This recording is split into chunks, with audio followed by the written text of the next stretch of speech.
This story happened when I was maybe 17 or 18 years old. As a family, it was just me and my younger brother and my dad. My mother passed away when my brother was still a baby. However, my dad did the best he could with what we had. He tried to always make it to as many family fun functions as he could, or that his job allowed. One year, when he missed Memorial Day, he swore he would make it up to us on Labor Day. Since I was an angsty teen, I didn't really care either way. I wanted to spend time with friends instead, but I sucked it up to make my dad and brother happy. What was meant to be a fun, bonding moment turned into anything but that. The plan was to attend a local park that was doing a type of festival. They were going to have vendors and the whole nine at the ready. When we arrived, the sky still afforded us a sliver of light. I remember it because the array of colors painted the sky a dark, burning pink color. It was gorgeous. I listened as my dad's voice boomed in a conversation with my brother about upcoming engagements with his band practices and marching band tryouts. I was hanging back, scanning the ground for anyone I might know. Eventually, I lost my dad and brother in the crowd. Despite there being some light, it was still difficult to see through the thick throng of people. I finally ran into another guy, who I had math class with, after what felt like an eternity, and the two of us finally started talking. I eventually forgot all about my family, who had wandered off. To start with, things were rather boring. It was just a bunch of local vendors selling their trinkets and things. Then, all it took was mere seconds to cast things into pure chaos. Me and my fellow classmate were talking when out of nowhere, a loud and shrill scream pierced through the ebb and flow of patrons. It was enough that it stopped everything. Even the cover band stopped its song. I scanned the crowd to see where it was coming from, when I saw a circle starting to take shape behind us. When someone shifted ever so slightly, I could see a middle-aged woman standing in the center of everyone, tears streaking mascara down her face. Next to her, I could make out a familiar red and green shirt. It was my brother. I took off at full sprint, skidding to a halt right beside him. It took a second to understand the words that she was spewing out. Someone ran up to her at her car that was parked to a walking trail since all of the other spots were taken and managed to get up behind her enough to shove her. And then, even more horrifyingly, the assailant took off with the baby that she was in the process of getting out of the car seat. I was still piecing together what exactly all of this meant and where my father went, until she answered that question next. I remember her saying that a man witnessed her screaming and saw the tail end of someone running. I didn't need another sentence to be muttered before I understood what happened. My father went after the attacker into the wooded trail. My brother sat stunned into a mute state as people scattered every which way. Other people took off to help the search. Several women nearby went to the panicking mother and tried to get to her closer to where a cop could locate her for questions and everything that goes into the beginning of these things. When I tried to make eye contact with my brother, it was as if he looked through me, without even recognizing me. Finally, he blinked up at me and mumbled that the two men, my father included, both had guns. I swear, not even 30 seconds later, we heard the unmistakable popping sounds of rounds going off. Everyone heard them, even the cop who snuck onto the scene without me realizing. The only thing that gave him away was the immediate radio response I heard him send out for shots fired. I didn't want to think about where those shots could have come from. Finally, an officer made his way towards us, and my brother broke his vow of silence, likely urged by the shots. According to my brother, he and my dad had been walking towards the back of the park and trail area because it was a spot that my dad liked to always go off hiking in, and he wanted to show my brother the easiest way to access the trailhead that he enjoyed the most, since it allowed you to walk along the creek bed that was hidden in the trees. As they were walking, they saw the woman pull up and park, hop out, and it seemed fine for the moment. The only thing that caught my dad's attention was a man that he saw looming in the shadows behind where the woman had parked. My brother couldn't see much right then, but apparently my dad saw enough to be suspicious because he had already started to walk that way when the woman started to scream. By the time my brother caught up to my dad, he saw the butt of his gun on his hip and another silvery glint from the man running away. Knowing my brother, my dad yelled at him to stay with the lady and wait. I sat and listened, trying to conjure the images in my mind of the scene my brother was supplying. The officer then passed us over to another cop who offered to drive us home, which, at the time, was exactly where I wanted to be. The whole drive home, I didn't want to think about the shots or anything else. We walked inside, and I tried to maintain my composure, telling my brother to finish up homework or whatever he needed to do. As the oldest, it It was my job to keep things normal while my dad was not around, so that's what I did. As much as I wanted to avoid the pull of the news, I couldn't. I flipped it on and waited for any word of what was going on. I wish I could explain what those next couple of hours felt like. The news wasn't updating everyone as often as I was praying they would. Still, it felt like the world was moving in slow motion. I kept waiting to see some grand display of heroics pop up or anything to let me know of what was happening. Then, after 3 hours, I saw them. Lights pulling up into our driveway. No sirens, though. Just the patriotic display of colors going in circles around the walls. I peeped around the curtains, and it seemed as if I stopped breathing entirely. The cops weren't moving to get out either. They just sat there. Then, as I watched, I noticed another set of headlights. I held my breath as they parked in the driveway. It was my dad. I don't think me and my brother have ever nearly tripped over each other trying to go get a hug since we were kids. We both ran, and when we could get close enough, we saw that he was unharmed, except for some scratches and bruises that were forming. After some idle talk with the officer, my dad came in with us, and we peppered him with questions such as what in the world happened and why we heard gunshots. According to him, he saw the guy flee and also noticed the gun, which is why he went. As the two men were running through the woods, the man seemed to stumble. My dad wasn't trying to shoot the man simply because he had a kid. He fired the shot off as a warning. I guess the man didn't realize that my dad would be as quick as he was. When he realized he was losing his head start, he put the baby down on the woodsy floor and bolted. My dad wasn't quick enough to find out where he went because he was focused on the kid. In total, my dad would have been home at least an hour earlier, but he had to answer questions and give statements. The journalists reaching out did get annoying since my dad hated the spotlight. However, they did find the guy in the next town over and arrested him. I just wish I knew what his punishment turned out to be. I was maybe 14 or 15 when my dad took me camping for Labor Day one year. It was different than our usual routine since we were more of the beach type. He wanted to be different, so I said whatever and went. As soon as we made it there, I regretted every decision that put me there. My dad left out that he meant primitive camping. All we had were tents and a cot. This was meant to be his version of father-daughter bonding, and while I appreciated the effort, I was more apprehensive about it than he was. Still, I tried to ignore the nagging in my head and have a good time. Things were great for the first few hours of being outside. We fished, walked along some trails, the normal things. Then, things started to get quiet for the evening. We headed back to our campsite and started a fire. So far, despite not having running water or air, things were good. I was having fun. Judging by what we saw around us, I'm almost certain that there was nobody else camping close by. We felt secluded, and it was a bit unnerving, but not awful. By the time the sun was completely gone, both of us were completely wiped out. As we both got into our tents, we talked for a while just out loud until I could hear him snoring peacefully across the way. I don't remember why I couldn't fall asleep that night, but I remember it felt impossible. I just laid in silence staring at the top of my tent. I wanted nothing more than to sleep, but it wasn't happening. It felt like my mind was stuck in a loop. Finally, I guess my body gave up, and I don't know how long I was asleep, but when I woke up, it was officially pitch black. I listened, but I couldn't hear my dad anymore.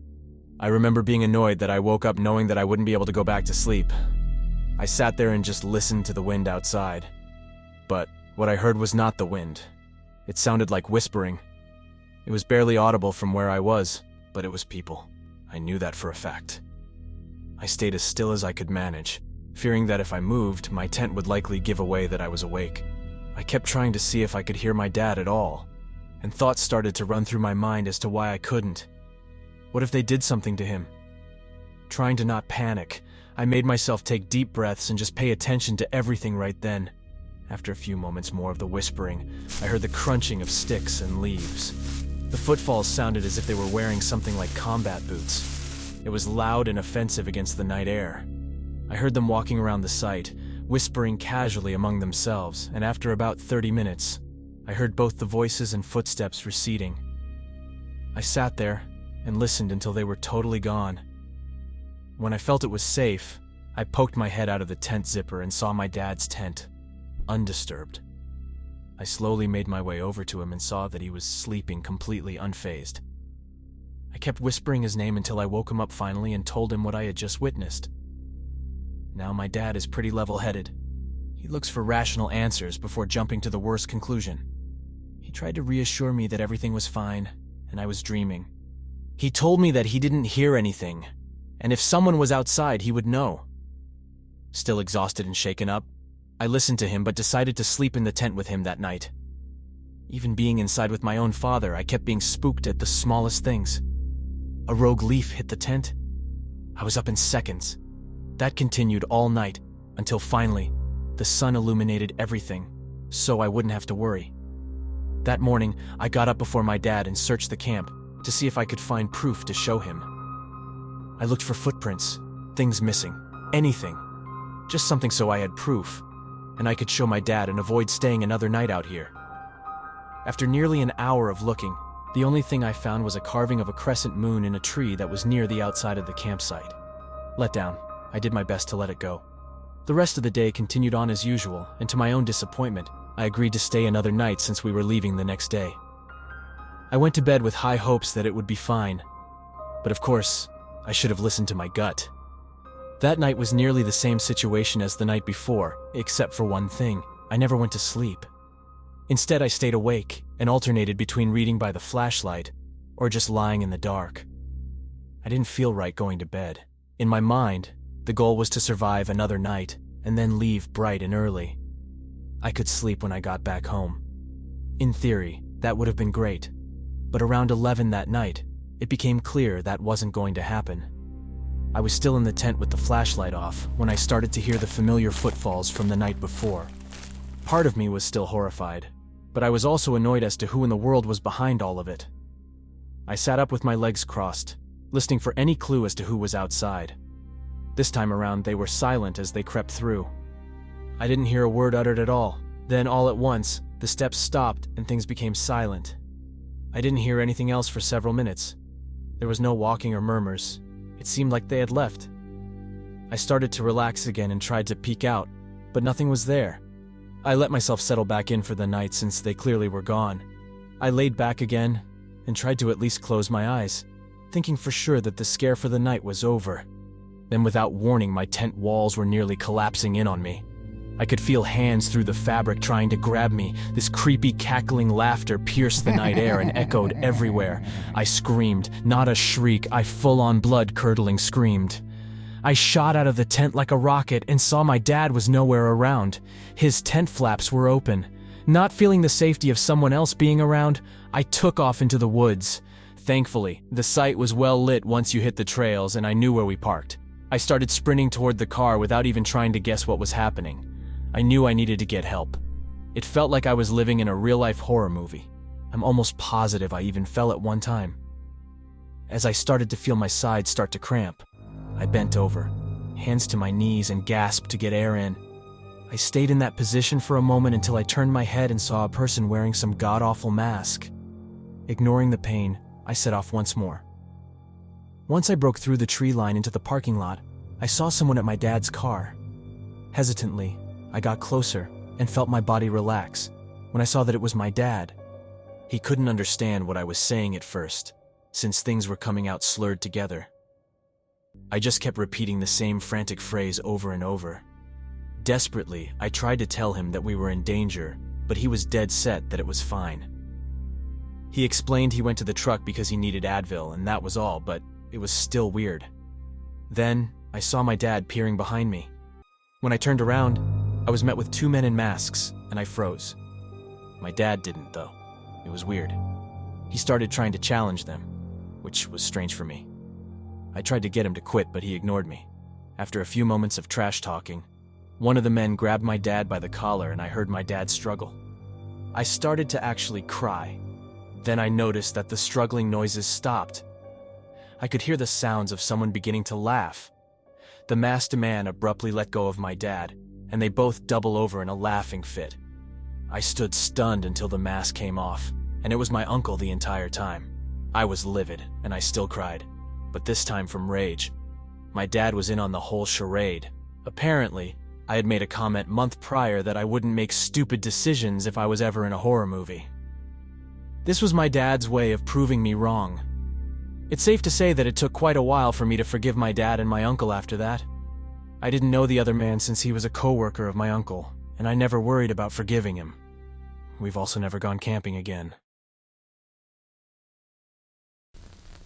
This story happened when me and a few friends from college all decided it would be a grand idea for us to pitch in and rent out a large home that was in the mountains for Labor Day one year. It had been at least 4 years since all of us had been together in one spot. Once we graduated, life happened, and then we just sort of never seemed to have time. The only thing that changed this year was one of us had gotten engaged, and they were relocating due to his job. This was our last chance. We were dead set on making it a good time. The time came and I, along with 2 other girls, rode the 4 hours together that Friday. The friend that was getting engaged rode with her fiancé. The trip up there was uneventful. We did the usual long car ride thing and played throwback music while drinking a dangerous amount of coffee and energy drinks. When we arrived at the turnoff, there was nothing but a vast expanse of greenery, any way you looked. The cabin we were renting had 6 different bedrooms and a daybed. It also had 2 different floors with a loft. We were all excited to just have time to relax. Pulling up, we only saw 1 car there, and it was our friend's. Parking, we all hopped out and grabbed our weekender bags before locking the car and heading into the cabin to pick our rooms. I went in first, and as I turned the corner, I nearly ran into a man who was only a few inches taller than me. He was holding a beer in one hand, and the other hand went out in between us to stop the collision. I was confused, because this wasn't my friend's partner. Then I saw her fiancé turn the corner with another woman. Now I was really confused, and right as I was going to speak, my friend came bounding around the corner holding out her ring so I could see it in person. She was able to stop my confusion when she told me that the 2 people that rode with her were friends from her partner's work. The way she described it, I assumed the 2 strangers were a couple and forgot all about it.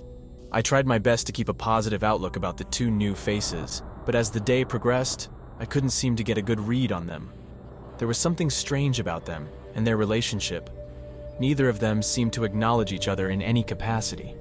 The woman seemed distant, almost cold. The man just seemed entirely inconvenienced to be there. It was starting to rub me the wrong way because I wanted my friend to enjoy herself, and if he didn't want to be there, then just stay home. It resulted in me being hyper-aware of their every move. I didn't feel like I could safely put my guard down around them. I kept trying to put on my best happy face and just let them do their own thing. But as the day turned to night, things just seemed to get weirder. Things started to take a really strange turn. It started off small on the night we arrived. When the bride-to-be went to go grab the gift bag she prepared for our trip, they were all spilled and scattered around her room. The only reason I knew was because after she didn't come back within a few minutes, I went to see if she needed help. I found her on the floor trying to fix everything. We both figured maybe they fell over or got bumped, but when she asked her fiancé, he said they were fine just an hour or so ago. Once again, weird, but it could happen. We gave the gift bags out anyway and moved on with the evening. Shortly after, we all huddled outside on the patio and started to just talk and catch up. We had our drinks and the conversation went well. Naturally, as the drinks kept flowing, people started to get more, we'll say, lively. I had just finished my 2nd glass of wine when the new guy moved super close to the bride-to-be, and her fiancé got up to go back into the kitchen. The new girl got up and followed him in as soon as he walked away, not before shooting her boyfriend a look and taking a look around. My interest peaked because it just looked so suspicious. I followed in a few moments later and saw the girl standing a little too close for comfort to the fiancé. He looked extremely uncomfortable, and I scurried behind a wall just so I could keep tabs without being noticed. I wanted to see what she was up to. I felt like she was up to something because she had been acting so cold the entire time, and that glance she gave the guy screamed, "I'm up to no good!" When the fiancé was out of the way, her face morphed. It turned sour as if she drank bad milk. She started talking to herself and rubbing her temples, and finally she literally slammed her palms down on the counter before making off like she was going towards her room. At first I was going to leave it alone because if she went to her room, then that was her privacy. Right as I was giving up, she turned towards the room that my friends shared, and she stood in the doorway before she slipped inside. I knew she had no business being in their room, so I stayed close by and peeked around the corner. This woman walked to the future groom's side of the bed and started to run her hands down the side where he was sleeping. When she made it the length one time, she walked to the other side and plopped herself down, rolling onto her side and making the gesture as if she was going to be the big spoon to the groom. It was unsettling and very much creepy. I watched her bury her face into his pillow and inhale loud enough that I could hear her from the hallway. Honestly, I had no idea what to say. After the inhale, something switched again, and she sat up, flinging her hands down and smacking the set of the bed my friend slept on, as if she was trying to beat the dust out of the comforters, and stood up, stomping around like she was having a tantrum. I prayed she would leave, but no luck. She walked around the dressers and started opening them one by one. Panicking, I took my phone out and silently recorded it, because if I was going to mention this to them, I wanted proof. As she rifled through the drawers, I watched her pick up a pair of panties from one of the drawers, fold them, and put them in her pocket before doing the same to his boxers. Seeing enough, I shot the video to both lovebirds along with a question mark. I kept watching and looking to see if she would leave or they would reply, but it felt like ages. Finally, I watched this woman walk a little travel bag that held my friend's pod for her diabetes. She always had it since she was type 1 diabetic. When she saw the bag, she reached inside and took out the pod and stashed that too. I was getting ready to barge in because I wasn't letting that go. Instead, the happy couple barged through the door along with everyone else and walked up right as she turned to head out. She looked like a deer in headlights. They both gave her this look, and when he spoke to her about what she was doing, this woman snapped. She started screaming, spittle flying out of her mouth. Her hands started flying every which way, then her rage shifted to her. She was screaming about how she didn't deserve her fiancé, she would treat him better, and calling her names. The fiancé was trying to de-escalate the situation when she lunged at them both. She made contact with one of them, and they hit the wall. She started swinging and trying to grab hair. It took at least 3 people to get her away. It all happened in slow motion after that. One friend ran to call the cops who had someone stationed close to the entrance of the cabins, and the woman took out the little pot of medication and threw it on the ground, quickly trying to stomp on it or smash it, whatever she was working up to. Without knowing what else to do and with security only minutes away, most of us hightailed to a different bedroom and just locked ourselves in while she stayed on the line with security. She stayed outside that door and tried to beat the door in, it sounded like, but when we heard the officer enter the home, we all felt like we could breathe easier. I don't know what happened, but she also tried to attack him. It took him several minutes to get her away from the door, and it also took backup to put her in the car. By the time we came out, she was in handcuffs, and the guy she came with looked mortified. He was just as confused and angry. He was the one that went to their room and found a notebook that was filled with the groom's name and tiny hearts beside it. It looked like a journal of creepy fan fiction smut stories. He explained that they were both invited, and they weren't an item since he had a boyfriend at home, but he didn't know this was her goal. He was so mortified that he wanted to immediately go home, but we understood he didn't know.